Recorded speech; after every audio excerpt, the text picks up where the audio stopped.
Welcome to Belfast in Northern Ireland. Whether you've got a weekend or a few short days, this itinerary will give you the perfect mix of history, nature and family adventure. In this video we have 6 must-see stops, and I'll share tips and some fun facts and hidden gems along the way. So first of all, we visit Giant's Ring. So having just landed in Belfast, we thought it'd be nice to go for a walk and explore the countryside.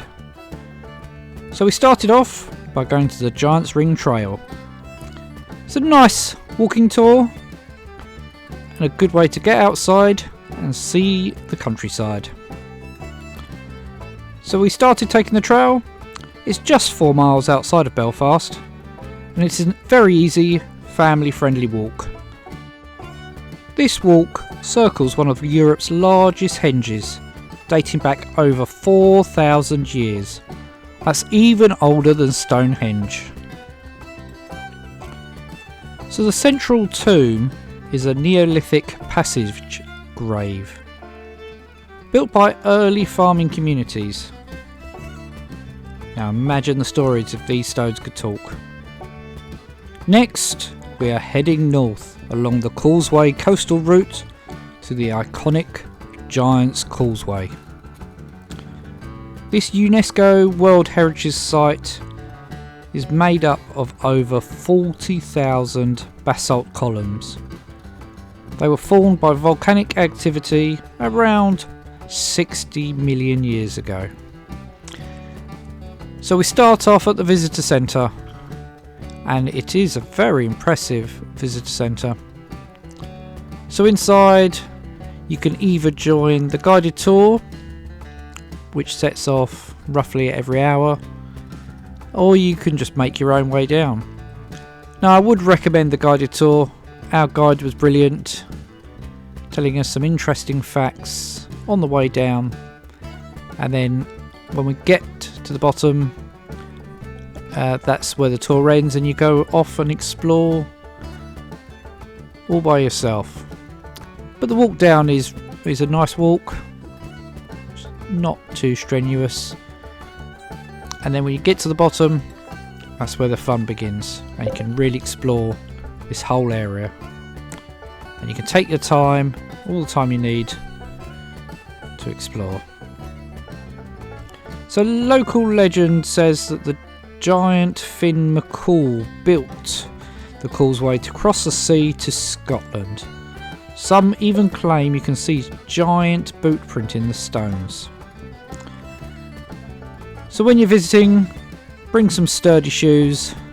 The stones, they could get slippery. So the trail down, it's wheelchair friendly. Not too difficult to get down here, and it's quite accessible to most people to come and see. So good tip is to arrive early or late in the day to avoid all the coach tours and the crowds that will come, and seeing this marvellous area at sunset or sunrise, it would be pure magic. But say any time of day you come, you'll have a great time here visiting Giant's Causeway.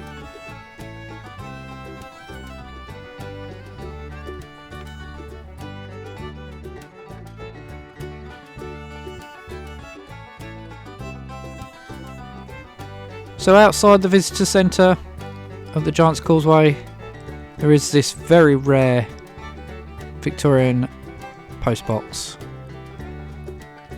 which we had to go look at before we then make our way just a few miles along the coast. Is the Carrick-a-Rede Rope Bridge. So originally built by salmon fishermen over 250 years ago, the bridge connects the mainland to a tiny island. Today it's 20 metres long and hangs about 30 metres, which is about 100 feet above the Atlantic waves. So, fun fact, fishermen once carried heavy nets across this swaying bridge without the modern safety ropes. So, top tip, if you're nervous about heights, take it slow and hold on. There's no rush, they let the crowds go bit by bit so you don't feel like you have to rush through. But it is sturdy and it's safe, even if it does wobble a little bit. So it's good to buy tickets in advance because tickets often sell out in the peak season.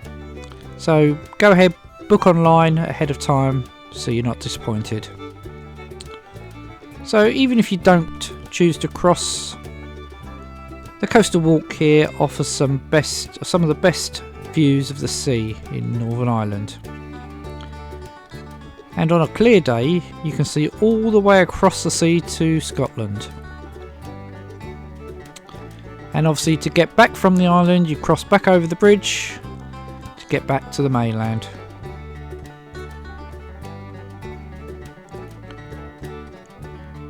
But worth doing. We went to the Giant's Causeway and then we came here to the Carrick-a-Rede Rope Bridge in the same day. So they're not too far from each other. It's a very enjoyable day to do both these in one day.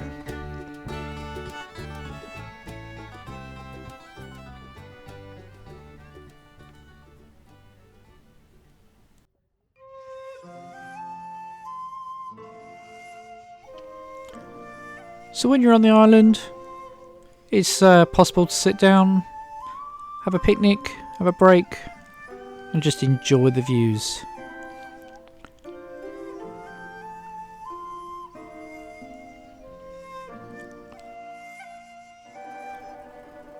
Now next up, we went to one of the most popular places to visit in Belfast, which is the Titanic Museum.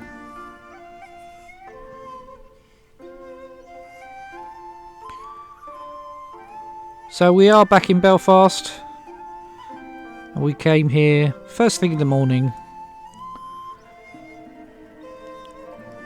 and the Titanic Belfast Museum is voted one of the world's top tourist attractions.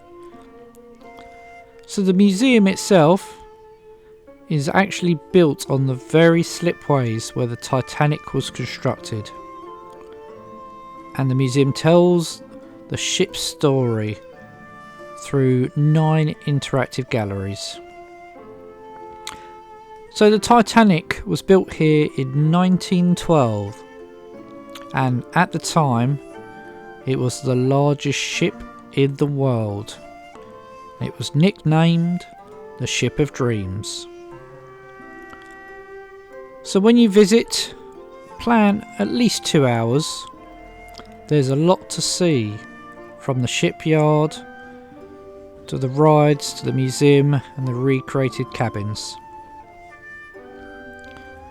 For families, there are hands-on exhibits and special effects to keep kids engaged.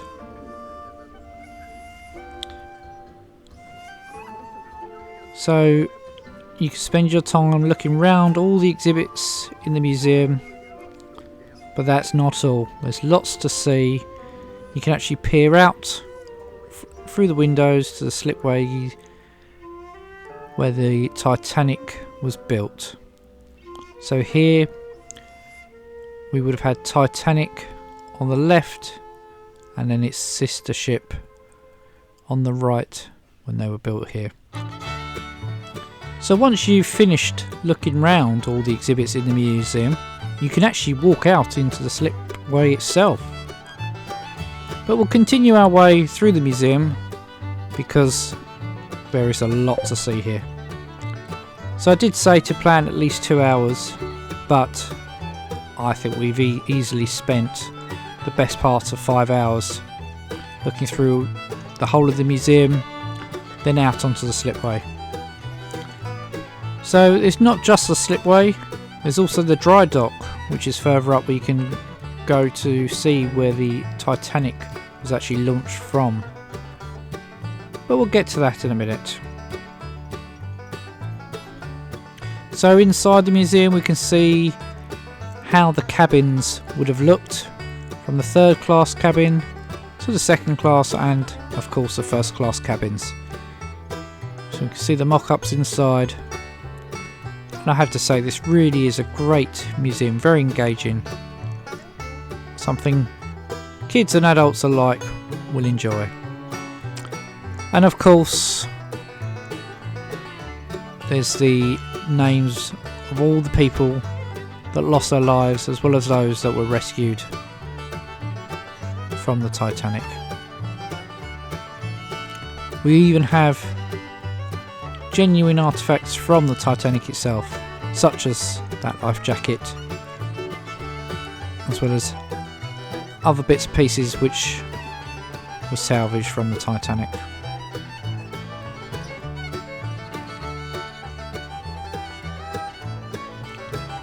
So if you're in Belfast, this museum is a must. Something you have to go see.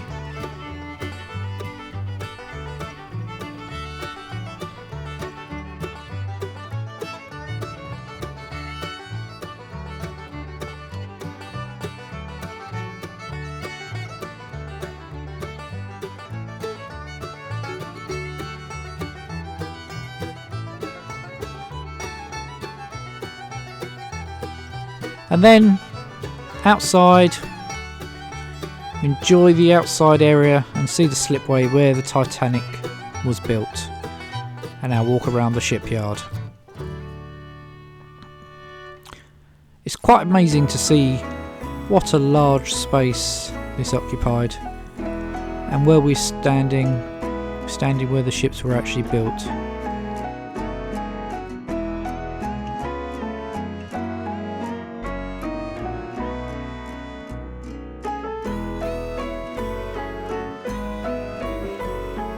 As we're walking down the slipway, you look back at the museum behind us, and we just see how huge this ship would have been. Now next up, just round the corner, we're going to visit the SS Nomadic. It's just next door to the Titanic Museum, and it's the Titanic's little sister, and the last remaining White Star Line ship in the world. Now the SS Nomadic was used to ferry first class passengers, as well as second class passengers, to the Titanic in France. So because the Titanic was so large, it wasn't able to dock in the port. So it would be just off the coast, and the SS Nomadic would be one of the boats that would take passengers to the Titanic. So the SS Nomadic was designed by the same architect as the Titanic. So as you're walking through its decks, it gives you a real taste of the Edwardian luxury. Did you know Charlie Chaplin even sailed on it once? So this is as close as you will get to exploring what the Titanic would have actually have been like inside. So kids will love exploring the engine room and the interactive displays. So quite often you can get the ticket combo with the Titanic Belfast Museum and the SS Nomadic, and it often works out cheaper. So check online to see what deals can be had. So the SS Nomadic is much less crowded than the main museum, so feel free to take your time and explore.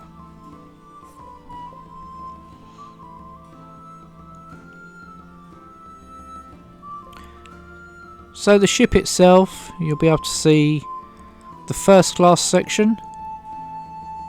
Then we also have the second class section. There is also a third class area for the passengers in the third class to be able to get there, but obviously they're not going to be travelling the same luxury as the first or even the second class passengers. So it's very interesting to see. But here we can see original design,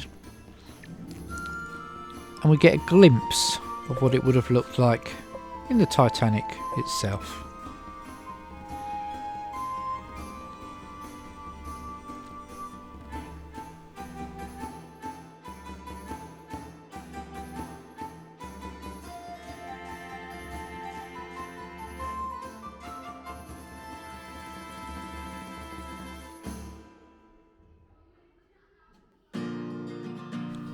So we have areas here where the ship's crew would have lived and eaten. Not dissimilar to what the ship's crew would have had on the Titanic itself. Here we have the first class area, the first class bar, and then we go outside to the decks, which are currently being refurbished at the time of filming. But we get a real good look at what the ship would have looked like back in its heyday. And then on the top deck we have the bridge where they would have steered the ship from. And outside we can see the boat as a whole docked up.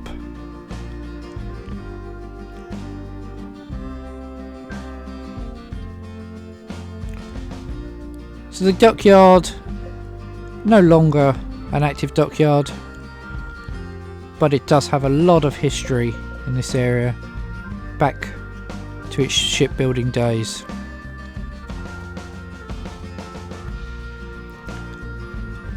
And it's a lovely place to visit and spend the day. Lots of things to see, lots to do, and some good places to eat as well. Good place to eat inside the Belfast Titanic Museum as well.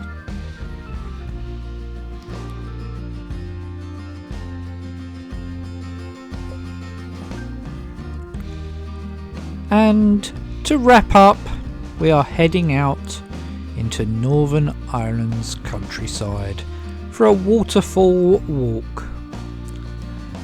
There are several stunning ones within reach of Belfast, but wherever you do go, it is the perfect way to slow down after some busy sightseeing. Northern Ireland's landscape is dotted with hidden waterfalls, many of which were once used to power the mills and the small farms. So if you are going on a walk to explore one of the many waterfalls, make sure you wear waterproof shoes, as the trails can get muddy. Now you have to bring your camera, as the waterfalls themselves are some of the best places for photos and some of the most photogenic spots. So ideally early mornings are best if you want to get the place to yourself. However, we were here early afternoon and there was no one else around. We passed one person on the trail to get here, but otherwise you're basically going to have this whole place to yourself.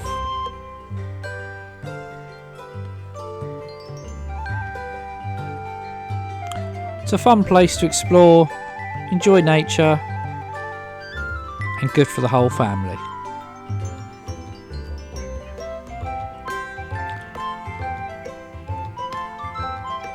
So there you have it, 6 incredible stops in and around Belfast, from ancient history to stunning natural beauty and world famous icons. It's the perfect family getaway.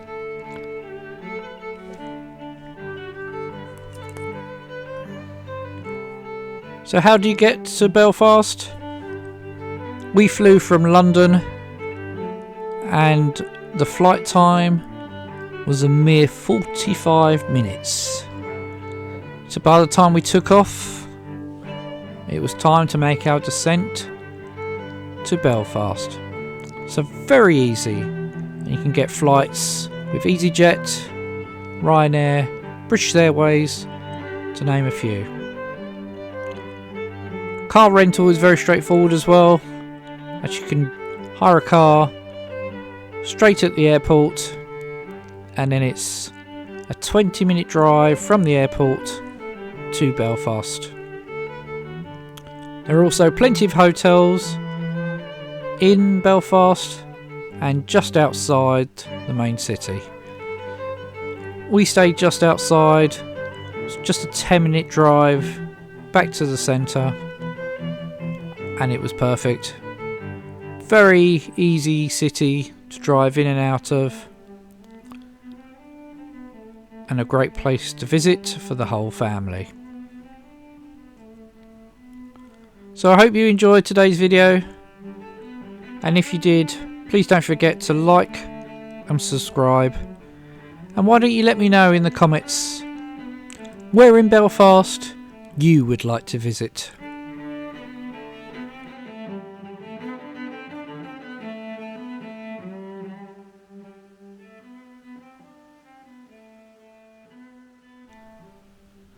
Thank you for watching, and I will see you next time.